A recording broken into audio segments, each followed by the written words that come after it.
Hello, everyone, and welcome to this episode of the OCNJ Local, your podcast for everything happening here in America's greatest family resort. We're your hosts, Dominic Doherty behind the camera, and Drew Vasey. And we are your local guys. And here we are, 9th in the Boardwalk in Ocean City with our good friend Tony P. And we are a week or so out from Election Day, a local election here in Ocean City. Mr. Polcini is running for at-large council, and I've known Tony for quite a while, and we wanted to have a little conversation. So, Tony, you grew up in Ocean City. You went to Atlantic Christian High School right here at 10th and Wesley. Yeah, it was at the Ocean City Baptist Church. Yeah. And you're married? I am. I'm married. I have 2 children. I have a son who's 18. He's graduating from Ocean City High School this year. He's 18? He is. Wow. And then I have Michael, that a lot of people have met and known. Michael's going to be 15 in June. And and my wife Jennifer. He loved watching the Ocean City High School basketball team win the state title. He did. He had a great time being on that van. Yeah. And at the game, for sure. Yeah. So here we are at 9th in the Boardwalk, and this is where you got kind of your start in your working life. Yeah. Tell us about that. Yeah, I grew up in Ocean City, worked at different places, but when I was 15, I got an interview at Manco and Manco. It was Mac and Manco back then.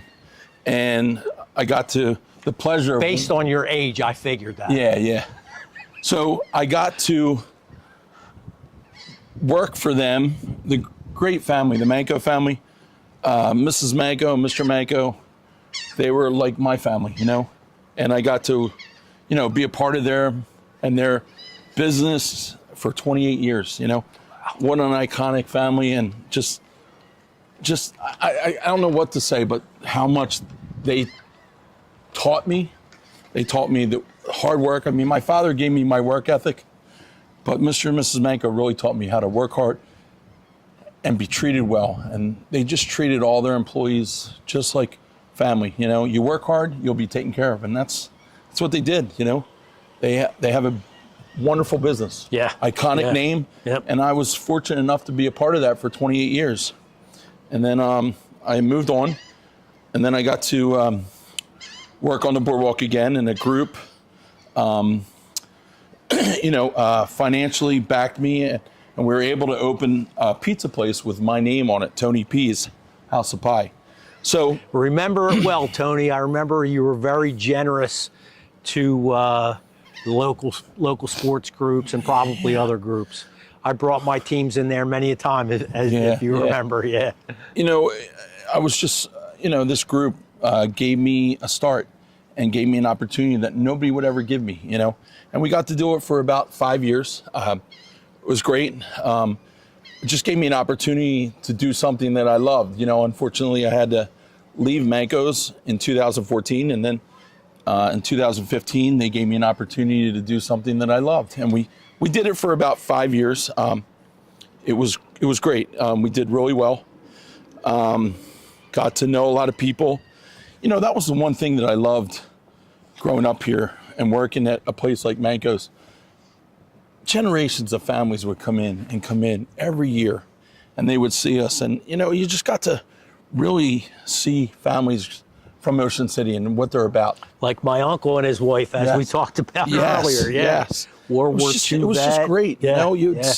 I see families now that have kids, and growing up, and it's just a great and that's part of what my Ocean life. City is about. Exactly. In total, right? Generation after generation after generation, and they come from all over the country to get back together with their family. They do. Right? They do. Yeah.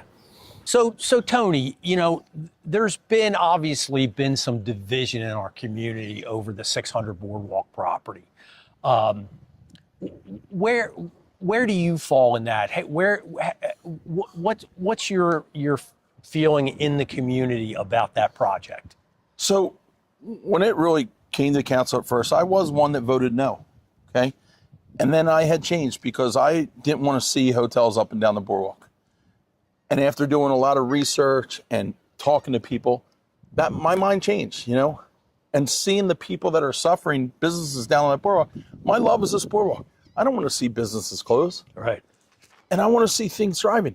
Nor do I want to hurt the people behind that or anybody that's not against it. It's not our doing, you know? And I've always talked about how we can treat people. Listen, we can agree to disagree about this whole project, but it's how we treat the people. You know, there's a lot of people that do want this, and there are people that don't want this. And that's okay. I respect both parties, but it's how we treat. That is not an Ocean City way, how we have been divided and treated people because you don't want something or people do. We need to just come together respectfully with Mr. Mita. And my vision would be for City Council, Mr. Mita, and the entire city of Ocean City to come together, creatively come up with ideas, and really work together where Mr. Mita can have what he would like, the city, and we all can work together. I think, you know, when people talk, you can find solutions. Right. Right. But when you attack, you get defensive. Yeah. And you can't find any solution. Yeah. And I agree. Ocean or City you're not has really never, listening when you're angry, you know? Yeah. If we approached it in a more positive way, but got your point across, I don't think we would have this division or be in this spot. And, you know, people talk about transparency as council. If we weren't transparent and trying to listen to everybody, we wouldn't be in the position we are right now. Right. We probably have pilings decisions. or something would have happened or a decision made, but we tried to listen to both parties and do what is right for Ocean City. And we're still in that situation. But I know in my heart of hearts that something will positive and beautiful will happen down at that end of the boardwalk. So here we are. Again, we're about 8 days out from the election. I remember 6, 8, 10 months, whatever ago it was, you had said that you were thinking about not running.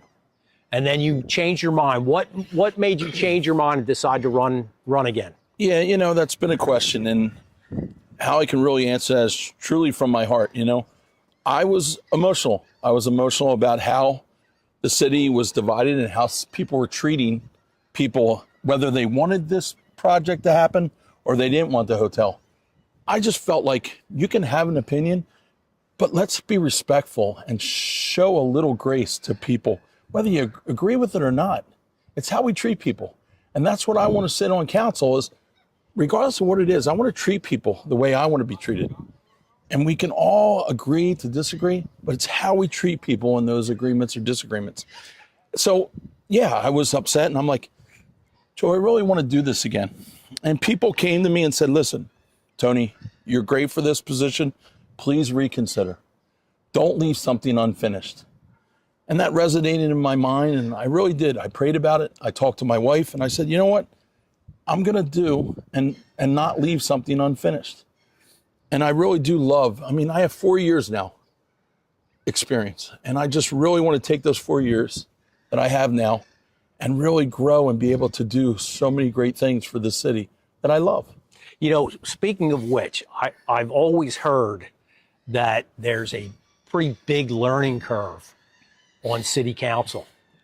Do you think that this second time around that gives you an advantage, not an advantage over the people who are running against you, but advantage as a council person?